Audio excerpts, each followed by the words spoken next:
बिस्मिल्लाहिर्रहमानिर्रहीम। अस्सलाम वालेकुम मेरे प्यारे दोस्तों। आज का वीडियो मेरा रहेगा स्वार्मिंग पे। जैसे मुझे एक भाई ने कमेंट करके कहा था कि स्वार्मिंग कब तक स्वार्मिंग की सीज़न रहती है, ख़ास करके परवेज़ भाई के लिए ये वीडियो है मेरा। तो परवेज़ भाई, स्वार्मिंग का टाइम तो कुछ भी नहीं होता है। जब भी मक्खियाँ हमारी स्ट्रॉन्ग हो जाए तो स्वार्म आ सकता है, लेकिन इसमें ध्यान इस बात का रखना है, जैसे हमारी मक्खियाँ ये स्ट्रॉन्ग हो चुकी है, इस पे मैंने सुपर भी दिया हुआ है। तो हमारी जब मक्खियाँ स्ट्रॉन्ग होती है, इसमें अगर मैं सुपर ना देता तो मक्खियाँ यहाँ पे नहीं रह पाती, जो बॉक्स से नीचे वाला इसमें ना रह पाती, तो ये स्वार्मिंग भी निकाल सकती थी कभी भी। ये नहीं कि इस महीने में स्वार्मिंग नहीं होता, अगले महीने में स्वार्मिंग नहीं होता है, क्योंकि मेरा जो अभी यहाँ पे एक बॉक्स है उसने भी क्वीन सेल उठाए हुए हैं, मैंने डैमेज कर दिए हैं। जब इनमें स्वार्मिंग होती है, जब इनमें बॉक्स जो स्ट्रॉन्ग हो जाता है तो स्वार्मिंग निकल जाता है।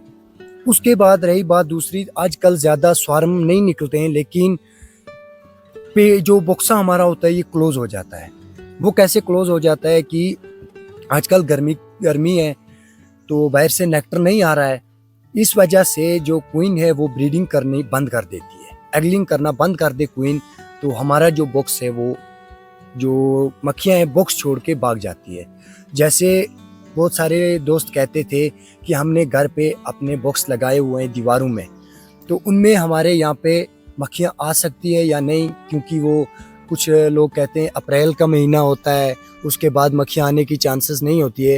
ये बात गलत है मेरे भाई, किसी भी टाइम आ सकती है, लेकिन आपको अपने बॉक्स में वैक्स वगैरह लगा के रखना है, सफाई करके रखनी है, केयर रखनी है अपने उस वाले बॉक्स की, तो आपके बॉक्स में इंशाल्लाह ज़रूर मक्खियाँ पहुँचेंगी।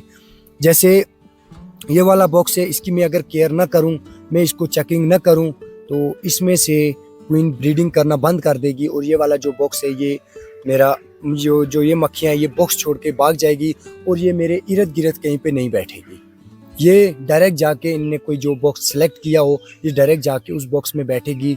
जो स्वार्म होता है मेरे भाई, स्वार्म पहले करीब में बैठता है, वो एक दिन भी बैठ सकता है, 2 नाइट भी बैठ सकता है, उसके बाद वो दूसरी जगह अपनी सिलेक्ट करके दूसरी जगह पे जाता है। लेकिन स्वार्म जो होता है वो पहले करीब ही बैठता है, यहाँ पे कहीं पे भी आसपास किसी भी पेड़ पे बैठ जाता है। जो हमारा बॉक्स जो क्लोज हो जाता है, जो मक्खियाँ हमारे बॉक्स को छोड़ के चले जाती है, वो कभी भी हमारे इर्द गिर्द नहीं बैठता है। वो तो 10 में 1 बॉक्स कोई भी होगा वो इर्द गिर्द बैठ पाएगा, लेकिन ज़्यादातर जो बॉक्स हैं वो वहाँ पे नहीं बैठते हैं। वो डायरेक्ट जो उनने बॉक्स सेलेक्ट किया होता है वो वहाँ पे जाते हैं, पहले स्क्वाड बेस जाते हैं वहाँ पे जगह चेकिंग करने के लिए, फिर उसके बाद जितनी भी हमारी मक्खियाँ हैं क्वीन बी लेके सारी की सारी उस बॉक्स में चली जाती हैं। तो खास करके परवेज़ भाई, आप अपने बॉक्स की केयर कीजिए, उसमें कभी भी स्वार्म आ सकता है, इन दिनों में भी आ सकता है। दूसरी बात, स्वार्म अपने अपने इलाके की अपनी अपनी टाइमिंग होती है स्वार्मिंग की भी। जैसे गांदरबल में अलग है, पुलवामा में अलग है, और जगह जो भी हैं उनमें अलग अलग टाइम होता है स्वार्मिंग का। क्योंकि मुझे आप लोग कमेंट करके कह रहे थे कि हमारे यहाँ पे स्वार्मिंग तो अभी नहीं हो रही है, लेकिन आप कहाँ रहने वाले हो, कहाँ के रहने वाले हो, आपकी अभी भी यहाँ पे बॉक्सेस जो हैं वो स्वार्मिंग कर रहे हैं। लेकिन यहाँ पे जो फूलों का सीज़न होता है थोड़ा लेट आता है, तो यहाँ पे स्वार्मिंग भी थोड़ी लेट होती है, इस वजह से यहाँ पे मेरे स्वार्मिंग लेट निकलते हैं। उसके बाद जून 1 से लेके जुलाई 15 तक मुझे बहुत ही केयर रखनी है अपने बॉक्सेस की, क्योंकि आजकल गर्मी होती है। जून 15 से जुलाई 15 तक बहुत ही गर्मी होती है। हमारा जो बॉक्स है, जो हमारी रानी है, रानी भी जो है वो ब्रीडिंग करना बंद कर देती है। जब ब्रीडिंग करना बंद कर देती है तो हमारी मक्खियाँ यहाँ से बॉक्सा छोड़ के फरार हो जाती है। इसके लिए हमें क्या करना है, इसके लिए जैसे मैं ये वाला बॉक्स अपना चेकिंग करूँगा, देखूँगा इसमें अगर क्वीन ने ब्रीड अच्छी किया हो, और जो हमारा लार्वा स्टेज भी होना चाहिए, फुल ब्रीड भी होना चाहिए, फिर जाके मेरा बॉक्स ठीक है। अगर इसमें सारे छत्ते खाली हो गए हैं तो आपको क्या करना है, जो आपके पास दूसरा बॉक्स है वो खोलना है। आपको उसमें देखना है कि आपके उसमें कितने फ्रेम ब्रीडिंग के हैं। जैसे 5-6 फ्रेम तो ऑलरेडी उसमें ब्रीडिंग के होंगे, उसमें से आपको 1 फ्रेम उठाना है, 1 फ्रेम उठा के इसमें रखना है। इसका जो खाली फ्रेम है वो उसको दीजिए, ताकि रानी जो है उसमें ब्रीडिंग करती रहे, क्योंकि ब्रीडिंग कर रही थी रानी उसमें, उसका हमने 1 फ्रेम चोरी करके लाया इसके लिए। फिर हमें दूसरे बॉक्स का 1 फ्रेम चोरी करके लाना है इसके लिए, लेकिन ब्रीड वाला, उसमें एगलिंग भी होनी चाहिए, उसमें लार्वा स्टेज भी होना चाहिए, पोलन भी होना चाहिए। ऐसा फ्रेम आपको देख के लाना है। जब वो 2 फ्रेम आप इसमें रखोगे तो हमारा ये वाला जो बॉक्स है पूरा एकदम कभी भी भागने की चांसेस इसकी नहीं रहेंगी। जैसे आपके जो जो बॉक्स भी है उनकी चेकिंग करनी है। एक भाई कह रहा था कि एपिसराना मक्खियाँ जो ये हमारी जंगली मक्खियाँ हैं इनकी तो केयर करनी बहुत ही मुश्किल है। मुझे इनसे कोई भी इंटरेस्ट नहीं है, मेरे भाई है तो मुझे भी नहीं, लेकिन करना है। अगर टाइम टू टाइम इनकी चेकिंग करेंगे हम तो कोई भी मुश्किल नहीं है। अगर हम इनकी चेकिंग करना छोड़ देंगे मेरे भाई 1 जून से 15 जुलाई तक, खास करके जिनके पास भी एपिसराना मक्खियाँ हैं जंगली मक्खियाँ, 1 जून से लेके 15 जुलाई तक इनकी बहुत केयर करनी है।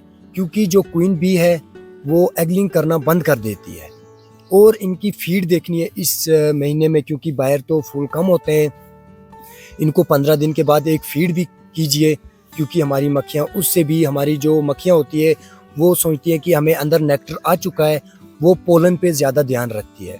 जब पोलन लाना मक्खियों ने स्टार्ट कर दिया, ये समझिए कि आपकी जो क्वीन बी है वो एगलिंग करना स्टार्ट कर देगी। एक भाई कह रहा था कि मैंने एक स्वार्म पकड़ा, वो मैंने एक दिन अपने बॉक्से में डाला और दूसरे दिन में जाके देखता हूँ उस वाले बॉक्से में कुछ भी नहीं है, एक मक्खी भी नहीं है। भाई ये कहाँ चले गई? मैंने फ्रेम भी डाले थे, लेकिन मेरे भाई फ्रेम ऐसे नहीं डालने हैं आपको। आपको क्या करना है, जब भी आप मक्खियाँ लाते हो 4-5 फ्रेम, जैसे आप खाली फ्रेम डालते हो, उसके साथ आपको 2 फ्रेम लाने हैं ब्रीड के। दूसरे वाले बॉक्स में से उठा के 2 फ्रेम आपको ब्रीड के लाने हैं, अच्छे अच्छे फ्रेम लाने हैं।